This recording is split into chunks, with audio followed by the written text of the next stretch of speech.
తెలంగాణలో జీవో 97ను రద్దు చేయాలని డిమాండ్ చేస్తూ పాలిటెక్నిక్ విద్యార్థులు నల్గొండ క్లాక్ టవర్ చౌరస్తా వద్ద మంత్రి కోమటిరెడ్డి వెంకటరెడ్డి కాన్వాయ్ని అడ్డుకున్నారు.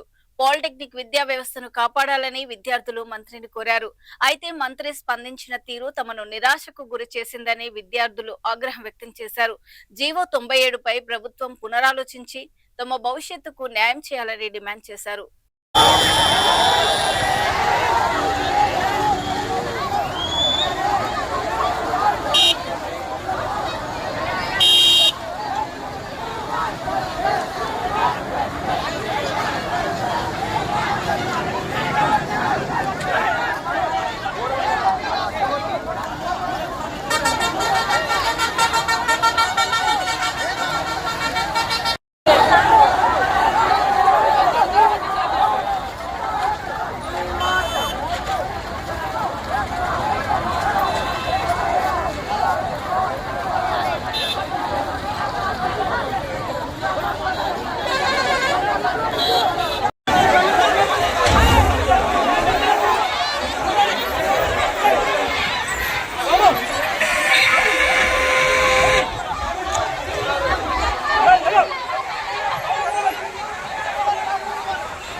వేల మంది వస్తారు రోజు ఆఫీస్తే వాళ్ళకి ఎక్కడ జాబ్ లేదు. ఇంట్లో వస్తే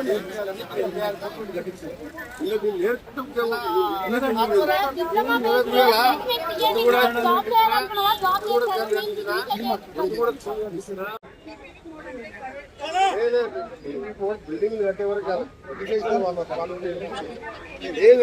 నల్గొండ ఎగ్జాంపుల్ 200 కోట్లు యంగ్ ఇండియా ఇక్కడ పూర్తి బిల్డింగ్ ఏటీ సెంటర్ చూసిందా? ఏటీ సెంటర్ 86 కోట్లతో ఇప్పుడు పాలిటెక్నిక్ వాళ్ళందరూ కూడా ఏటీ సెంటర్ లో పోవాలి. చెప్పేది ఏటీ సెంటర్ 86 కోట్లతో కట్టించిన మీరు ఇక్కడికి వెళ్ళి నేరుగా మీరు కోర్స్ అయిపోతే 6 నెలలు చెప్తే తప్పకుండా 50,000 రూపాయలు 86 కోట్లు. దాని ముందు 20 కోట్లతో